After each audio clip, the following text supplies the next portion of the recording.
आइए दोस्तों जानते हैं 7 जनवरी 2023 की बड़ी तथा मुख्य खबरें। नोएडा के सेक्टर 50 में रहने वाले एक शख्स ने पत्नी के खिलाफ पुलिस में शिकायत दर्ज करवाई है। मामला रोचक है। उसका कहना है कि पत्नी एक घरेलू महिला है, ऑनलाइन गेम खेलने की लत उसे लग चुकी है। वो अपने बच्चों पर भी ध्यान नहीं देती, अनजान लोगों के साथ गेम खेलने में पैसा गवा देती है। अगर पुलिस ने कुछ नहीं किया तो वो उससे तलाक ले लेगा। एक मामला इंदौर से आया, जब एक 23 साल के लड़के ने इसलिए आत्महत्या कर ली थी क्योंकि लूडो में वो बहुत सारे पैसे हार गया था। कर्ज की वजह से परेशान होकर उसने यह कदम उठाया था। और वही बॉलीवुड एक्ट्रेस अनुष्का शर्मा, क्रिकेटर विराट कोहली वृंदावन पहुंचे। दोनों को अपनी बेटी के साथ वृंदावन के बाबा नीम करोली के आश्रम में के दोनों श्री हित प्रेमानंद गोविंद शरण जी की महाराज से मिलने पहुंचे थे, जिसका एक वीडियो सामने आया। इस वीडियो में विराट कोहली और अनुष्का अपनी बेटी के साथ हाथ जोड़े हुए प्रेमानंद महाराज जी का आशीर्वाद लेते हुए दिख रहे हैं। और वही दिल्ली के खंजावला हादसे से पहले 2 वीडियो सामने आए हैं। मीडिया रिपोर्ट्स में यह दावा किया जा रहा है कि पहले के वीडियो में एक लड़का स्कूटी चलाता दिख रहा है, पीछे निधि और अंजलि बैठी है। यह लड़का इन्हें गली के बाहर छोड़ देता है। अंजलि के हाथ में मोबाइल है और वो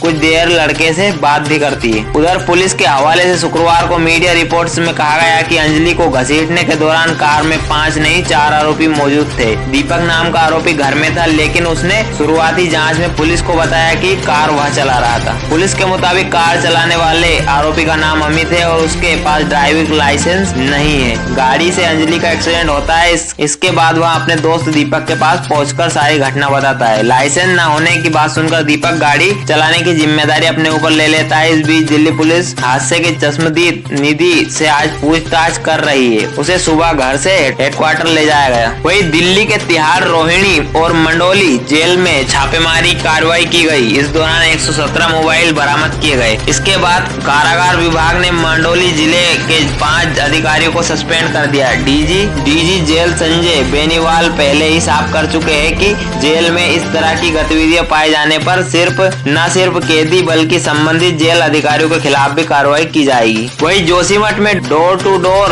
सर्वे शुरू। शहर के नीचे 16 किलोमीटर लंबी सुरंग जमीन में धंसने की वजह से उत्तराखंड के चमोली जिले में जमीन और पहाड़ धंस रहे हैं। जोशीमठ के 561 घरों में दरार आ गई है। आपदा की आहट के चलते केंद्र सरकार ने एनटीपीसी, तपोवन विष्णुगढ़ जल विद्युत परियोजना और हेलंग बाईपास का काम अगले आदेश तक रोक दिया है। भारत में 11 दिन में ओमिक्रॉन के 11 सब वेरिएंट मिले। दिसंबर में 40% चीनी संक्रमित हुए। चीन में कोरोना के बढ़ते मामले के साथ ही भारत, जापान, ब्रिटेन, अमेरिका जैसे देशों में भी संक्रमण फैलने का खतरा मंडराने लगा है। इस बीच केंद्र सरकार ने बताया है कि देश में 11 दिन में आए 124 इंटरनेशनल ट्रेवलर्स में ओमिक्रॉन के 11 सब वेरिएंट मिले हैं। एशिया टाइम्स की रिपोर्ट्स के मुताबिक पिछले महीने चीन की 40% आबादी कोरोना से संक्रमित हुई है। चीन के महामारी विशेषज्ञ जेंग गुआंग का दावा है कि यहाँ के शहर के लगभग 50% लोग कोरोना पॉजिटिव पाए गए हैं। वही देश में पिछले 24 घंटों में कोरोना के 228 नए मामले सामने आए। वही 4 लोगों की मौत हुई। एक्टिव केस की संख्या 2503 है। पश्चिम बंगाल में ओमिक्रॉन सब वेरिएंट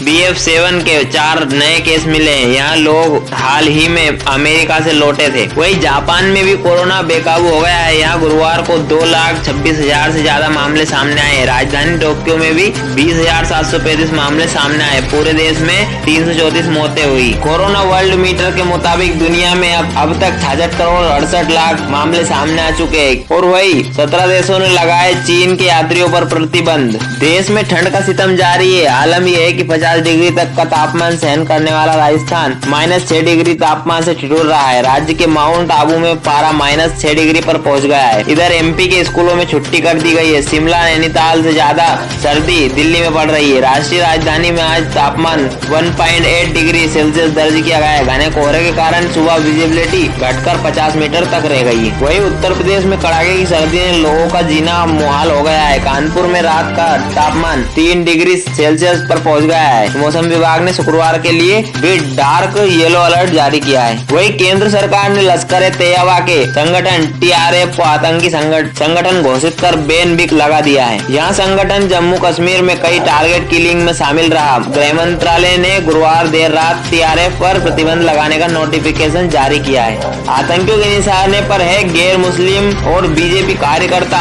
और स्थायी निकाय में चुने गए लोग, जम्मू कश्मीर पुलिस के जवान और अधिकारी, दूसरे राज्यों से कश्मीर आकर काम करने वाले लोग। वही कर्नाटक की कार्रवाई, कोर्ट ने वीजा उल्लंघन के आरोप में एक पाकिस्तानी महिला और उसके इंडियन पति को सजा सुनाई है। कारावास डिस्ट्रिक्ट सेशन कोर्ट ने नसीरा परवीन को 6 महीने केस की सजा सुनाई है, जबकि उनके पति मोहम्मद इलियास को 1 महीने जेल में काटना होगा। इतना ही नहीं, दोनों को 10,000 रुपए का जुर्माना भी लगाया गया है। वही मध्य प्रदेश के रीवा में एक ट्रेनी विमान क्रैश हो गया है। हादसे में एक पायलट की मौत हो गई है, जबकि दूसरा ट्रेनी पायलट गंभीर है। हादसा गुरुवार रात करीब 11:30 बजे से 12:20 का है। विमान पहले आम के पेड़ से टकराया, फिर मंदिर के शिखर को तोड़ते हुए नीचे आ गिरा। प्रारंभिक जांच में हादसे का कारण कोहरा बताया जा रहा है। हादसे में ट्रेनिंग दे रहे पायलट कैप्टन विमल कुमार मौके पर ही मौत हो गई, जबकि राजस्थान के ट्रेनी पायलट सोनू यादव गंभीर रूप से घायल